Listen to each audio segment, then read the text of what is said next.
تم کیا کر رہے ہو؟ بوائے فرینڈ گرل فرینڈ کیا کر رہے ہو؟ جھوٹ، سود، بدماشی، عیاشی. جس قوم میں ظلم پھیل جائے، جس قوم میں بددیانتی پھیل جائے، جس قوم میں جھوٹ پھیل جائے، اس کا جنازہ نکل چکا ہے، مارنے کی ضرورت نہیں ہے. میرے بچوں، ہم اس ملک کو بنائیں، اور اللہ کا قانون ہے کہ اپنے آپ کو بدلو. ان اللہ لا یغیر ما بقوم حتی یغیروا ما بانفسہم. طارق جمیل سے شروع کریں کہانی. مجھے پھر اقبال یاد آتا ہے. تجھے کیوں فکر ہے اے گل دلے صد چاک بلبل کی، تو اپنے پیرہن کے چاک تو پہلے رفو کر. یہ جو تم تھوڑے سے بچے بیٹھے ہو نا، اور ادھر پردے میں بچیاں بیٹھی ہیں، تم آج سے اس ملک کی فلاح کے لیے جینا شروع کرو. لہذا ہم کیا کریں؟ جو نبوت کا طرز ہے، اپنے آپ کو بدلو، اپنے آپ کو بدلو. میں اس دیش میں جھوٹ نہیں بولوں گا، اس دیش کو جھوٹ سے پاک کر دو. میں اس میں ظلم نہیں کروں گا، اسے ظلم سے دھو دو. میں یہاں دھوکہ کسی کو نہیں دوں گا، اس کو دھوکے سے پاک کرو. میں سود پہ نہ پیسے رکھوں گا، نہ سود لوں گا، نہ سود کے قرضے لوں گا، نہ سود پہ کاروبار کروں گا. میں اپنے ماں باپ کے پاؤں دھو کے پیوں گا. اپنے سے شروع کریں. میری نماز نہیں چھوٹے گی. اب لڑکے لڑکیاں کٹھے پڑھتے ہو، میری نظر کبھی بے حیا نہ اٹھے گی. یاد رکھنا میرے بچوں، جس کی نظر بے حیا ہو جائے، دنیا کے جنید بغدادی اس کے دل کو نرم نہیں کر سکتے. اس کا دل پتھر ہو جاتا ہے، اس میں خیر جاتی ہے. میں انہی وادیوں سے نکل کے مدرسوں میں گیا ہوں. میں گورنمنٹ کالج لاہور میں پڑھا، میں سنگر تھا گورنمنٹ کالج لاہور کا، ڈانسر تھا. میں نے اس غلاظت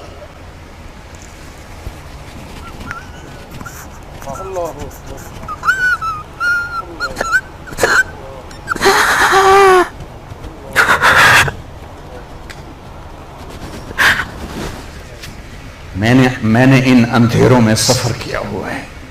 میں نے ان ابلتے گٹروں کا پانی پیا ہوا ہے. میری راتیں ایسی خوفناک گزری ہوئی ہیں. میں کسی عالم گھر کا نہیں تھا، ایک بڑے ذمہ دار کا بیٹا تھا. میرے رب نے میرے نصیب وہاں سے نکالا. میں اس کا شکر گزار. اپنی جوانی کو داغدار نہ کرنا، 2 ٹکے کے نہیں رہو گے. میرے بس میں نہیں ہے کہ میں لڑکیوں کی تعلیم الگ کر دوں، لڑکوں کی الگ کر دوں، لیکن یہ تو کہہ سکتا ہوں کہ اپنی نظروں کو حیا سکھا دوں، انہیں حیا کا سرما لگا دوں. ورنہ میرے رب کی قسم، ذلت کے سوا کچھ نہیں. پاک دامنی اور حیا جیسا زیور کائنات میں کوئی نہیں ایمان کے بعد. چند دن پہلے مجھے ہندوستان کے لوگ ملے انڈیا میں.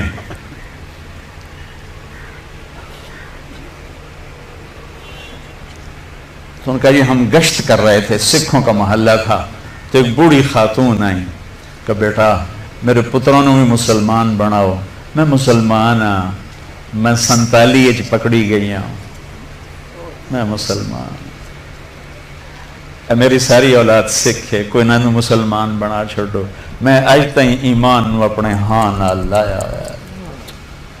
ایسی لاکھوں بیٹیاں تھیں.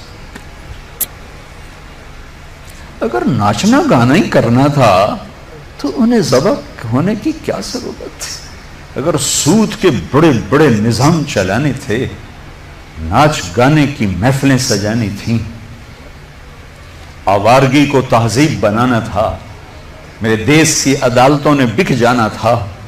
وکیل کی بولی لگ رہی ہو جیسے منڈی میں سبزی کی بولی لگتی ہے، جو مرضی خرید لے، پیسے دے دے، قاتل بھی چھوڑا دوں گا، زانی بھی چھوڑا دوں گا، پیسے دے دو تیرا قبضہ بحال کرا دوں گا. جج کے قلم کی قیمت لگ چکی ہو، اتنے پیسے دے دو، سائن کروا لو. عدالتیں عمارتوں کا نام نہیں ہیں، عدالتیں انسانوں کا نام ہیں.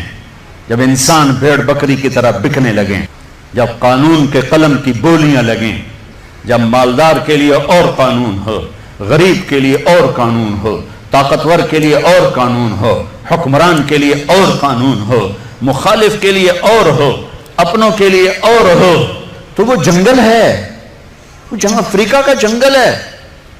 وہ کینیا اور تنزانیہ کا جنگل دنیا کا سب سے بڑا جنگل ہے، ابھی دیکھ کر آیا ہوں میں، ہماری جماعت چلے کی تھی، یہ اس سے بھی بڑا پاکستان ہو یا کوئی دیش ہو، میرا دیش ہے، میں اس کے لیے آنسو بہا رہا ہوں۔ پولیس کے رویے مالدار کے لیے اور، غریب کے لیے اور، طاقتور کے لیے اور، پیسہ دینے والے کے لیے اور، رشوت دینے والے کے لیے اور، ظالم کو پوچھنے والا کوئی نہ ہو، مظلوم کی سننے والا کوئی نہ ہو۔ یہ کیسی عدالتیں ہیں جہاں مظلوم کی صدا نہ پہنچ سکے؟ یہ کیسا انصاف ہے کہ مظلوم کو انصاف لینے کے لیے اگلی نسل تک کا انتظار کرنا پڑے؟ یہ کیسا انصاف ہے جہاں گھر بک جائیں، جائیدادیں بک جائیں اور پھر بھی وکیل کی فیس پوری نہ ہو؟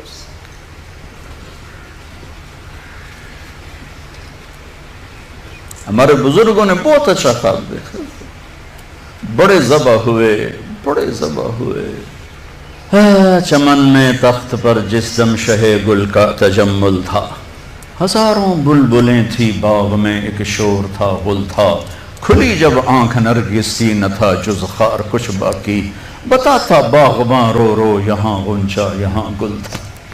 اپنی تاریخ پڑھو اللہ کے واسطے، تم بھی کیسے نادان نسل ہو ہماری کہ صرف پیسہ بنانے کو اپنی زندگی کی منزل بنا کے بھاگے جا رہے ہو، بھاگے جا رہے ہو، بھاگے جا رہے ہو۔ پیسہ ہی سب کچھ، دولت ہی سب کچھ، عزت ہی سب کچھ، شہرت ہی سب کچھ۔ ایسی بیکار زندگی، ایسی بے مقصد زندگی۔ ایک موت ہے جو پیچھے لگی ہوئی ہے، یہ شمع گل ہو جائیں گی، یہ بولتی زبان ہمیشہ کے لیے خاموش ہو جائے گی، کانوں کے ٹیلی فون کے تار کٹ جائیں گے، یہ سوید لباس پہنا ہوا جسم لٹھے کے کفن میں لپیٹ کر مٹی میں مٹی کر دیا جائے گا۔ پھر ایک دن آئے گا کہ تیرے جسم کو کھانے والے کیڑے بھی مٹی میں مٹی ہو جائے گا۔ اجل ہی نے چھوڑا نہ کسرا نہ دارا، اسی سے سکندر صفاتی بہارا، ہر ایک لے کے کیا کیا نہ حسرت سے دارا، پڑا رہ گیا سب یوں ہی ٹھاٹھ سارا، جگہ جی لگانے کی دنیا نہیں ہے، یہ عبرت کی جا ہے تماشا نہیں۔ 6 لاکھ انسان ذبح ہوئے، تو مجھے کبھی خیال آتا ہے کہ یہ امت اللہ کے سامنے پیش ہوگی، اللہ کے نبی کے سامنے پیش ہوگی، اور پاکستانی 6 لاکھ کے سامنے بھی پیش ہوں گے، اور ان کے ہاتھ ہوں گے اور ہمارے گریبان ہوں گے کہ ظالموں ہماری بیٹیوں کی عزتیں نیلام، ستلج ہمارا قبرستان بنا، راوی کی لہروں نے ہمیں کفن پہنا، چناب کی مچھلیوں کے پیٹ ہماری قبریں بنے، ہماری ہڈیاں بحیرہ عرب میں جا کے گریں، ہماری معصوم بچیاں آج بھی کفر کی قید میں زندگی گزار گئے، ان کے بچے جنتے جنتے جنتے روزانہ ان کے ضمیر پہ کیا قیامتیں ٹوٹتی ہوں گی۔ ساری دنیا پھری ہے، ایسا خطہ کہیں نہیں دیکھا، ایسا خطہ کہیں نہیں دیکھا، ایسی خیر کی شکلیں کہیں نہیں دیکھی، ایسے علم والے، ایسے زہد والے، ایسے نوجوان۔ برائی اگرچہ ہے لیکن جو خیر کا پہلو میں اس ملک میں دیکھتا ہوں پوری دنیا میں کہیں نہیں دیکھتا، پوری دنیا میں۔ تو میرے عزیزو، ہم اپنے اللہ سے اس نعمت کے شکرانے میں وہ کریں جو اللہ ہم سے چاہتا ہے۔ ہم اس ملک کو ٹھیک کریں کہاں سے؟ طارق جمیل سے۔ یہاں وہ یہ کر رہا ہے، وہ یہ کر رہا ہے، وہ یہ کر رہا ہے، اس کو بند کر دو۔ وہ دیکھو کی کر گیا، وہ کی کر گیا۔ اندھے ہو جاؤ، بہرے ہو جاؤ، گونگے ہو جاؤ، اپنے عیب دیکھو، اپنے عیب سنو، ضمیر کی آواز سنو، دل کی دھڑکوں سے اٹھنے والی باتیں سنو، اور پھر قرآن سامنے رکھو، قرآن پڑھو۔ تم سب سے کہتا ہوں قرآن پڑھو، قرآن پڑھو، تاکہ ممبر پر بیٹھنے والے کا تمہیں پتا ہو کہ یہ ہمیں پیغام دے رہا ہے یا آگ لگا رہا ہے، یہ ہمیں نفرتوں میں دھکیل رہا ہے یا محبت کے پھول دے رہا ہے۔